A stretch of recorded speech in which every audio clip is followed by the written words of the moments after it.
Hi there guys, and welcome to the Footloose Teacher channel. Today I would like to talk about all of the different ways that you can actually get an international teaching job. And the way that I'm going to do this is simply just through my own experience and talking about the different jobs that I've acquired over the years since 2002, which was the first time that I got a job overseas. So let's go back to 2002.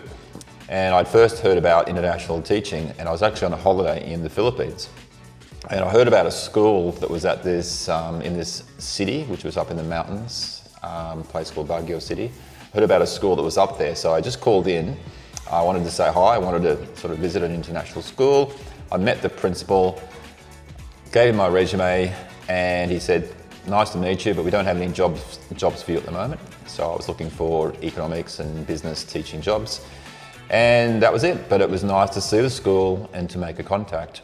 Now, I was in the process of applying to various places. I was applying online. I was sort of emailing resumes all around the world. I had a couple of interests from some Middle East schools. And I just wanted to get my foot in the door because I realized it was really tough to get your first international teaching job. And so I was prepared to go anywhere. And the Philippines wouldn't have been my number one choice. But a few months later, I actually got a call from the principal, and he said, "Guess what, we do have a job for you now. Would you be prepared to start in, I think, July?" It was around about maybe March at that point, which was a little bit late. So something had happened, someone had left fairly suddenly. And that was how I got my first international teaching job. 2 years in the Philippines. After that, I really wanted to go to Singapore. In fact, Singapore was the place I set my goal towards all along. And I saw a job that was advertised on their website. I got in touch, sent my resume to the principal. The principal got back in touch with me and said, "Yeah, great, we're interested in you. Could you please meet us in London at the recruitment fair," which they were attending. And I said, "Yeah, sure, that's fine, but I'm in the Philippines. It's only a few hours away. I can actually get to Singapore really quickly." So what I did is I got back in touch and I said, "Look, when are you going to the recruitment fair? How about I fly and have an interview with you before you go?" So I did that. So I, at my own expense, flew to Singapore, got to have an interview, see the school, and I was offered a job a week later before the principal went to the recruitment fair. So that was great. So that was sort of strategy number one. Actually show initiative. Both of them were showing initiative. Go and visit the school, drop off your resume, you never know what might happen. Number two, apply online, but don't settle for going to a recruitment fair where you have to compete with lots of applicants that have been lined up to interview. Actually jump in a plane and fly to the school and meet the principal yourself. That was how I got my second job in Singapore.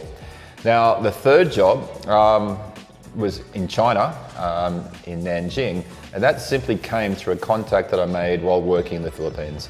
So a very good friend of mine, Richard, moved to China, and he was there for quite a while, and he kept saying that they were going to be offering business management as an IB diploma program course fairly soon, and would I be interested? And he kept saying, "Oh, we'll have a job for you at some stage."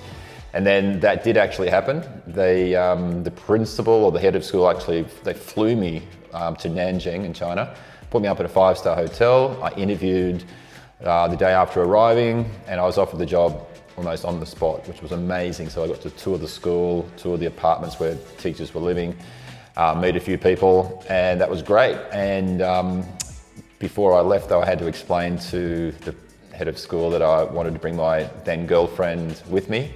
Would that be okay? And her daughter as well. So, and they were fine with that. So in the end, 3 of us ended up moving to Nanjing, China.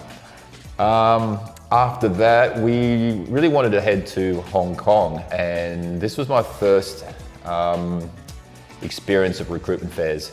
So I joined an agency. The agency contacts that I had were through the person who hired me in Nanjing, actually. He ended up becoming one of the search associates. So search is an agency where you basically sign up, you put all your details into them, and then you look at their database, you search out for jobs, and you arrange to either attend a recruitment fair that they organise, and that's what I did, which was actually in Bangkok. or you can sort of do Skype calls and have other ways of contacting and interviewing for jobs. So I went to the Search Recruitment Fair in Bangkok. I guess that was December 2010. And I actually enjoyed that. I found that business teachers and economics teachers were in high demand. I got offered several jobs and I had to make some really quick decisions. I was offered a job in Bangkok. I was offered a couple in Hong Kong, one in Indonesia, actually in Bali. And I can't remember if there was another one. And in the end, I took a job in Hong Kong, and it was a great job. It was a curriculum coordinator job. So that was the recruitment fair. After that, so I had 4 years there, and then we decided to go back to Australia for a little while, and so I had to actually try to find a job back in Australia, which was a little different.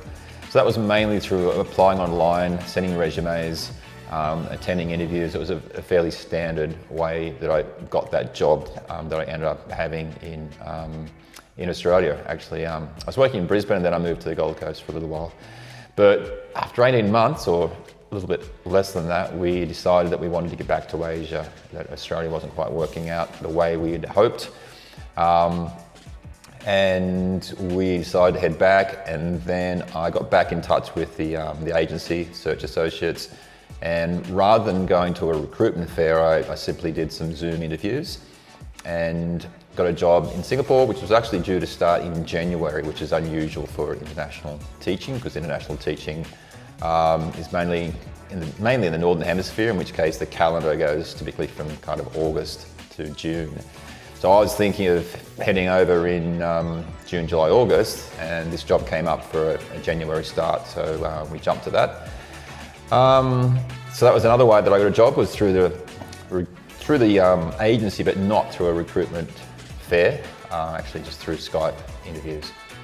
And from there, what happened was I found out that the person who replaced me in my job in Hong Kong had decided they were leaving. And so one of my former colleagues got in touch and said, why don't you come back if you're really keen on getting back to Hong Kong? Because we actually were keen to get back to Hong Kong.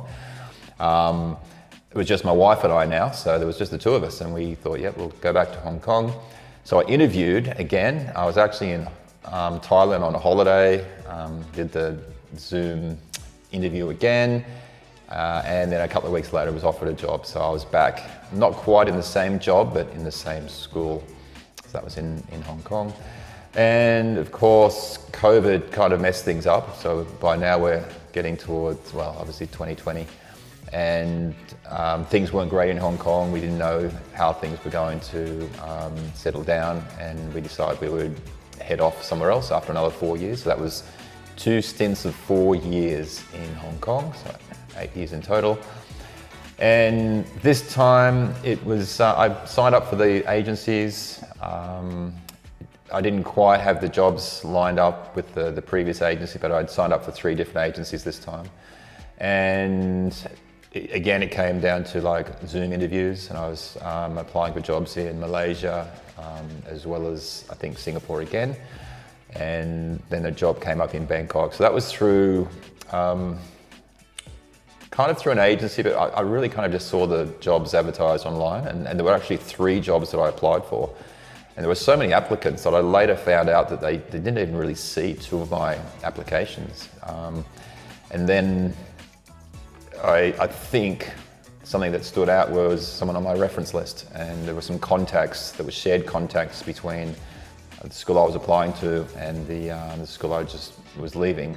And so I think I got a little bit lucky there in that, I kind of knew some people. So that's a part of the international teaching scene as well, okay? So there were a few different ways that I got jobs, and I guess the key thing is that there's no perfect method. And you've got to kind of be flexible, you've got to adapt to what's happening at the time, and you've got to show some initiative sometimes as well. There are lots of other tips, and I'm going to go through and break all these different things down in greater detail in another video. For example, what does your resume look like? How many references do you need? What other things can you highlight in your interviews? What experience, qualifications, expertise, skills, what things will make you stand out and help you to get that perfect job. So that's pretty much it for now, and look forward to some future videos on this same topic of how to get a job overseas. Like if you got something out of this, please subscribe, and let's continue this international teaching journey together.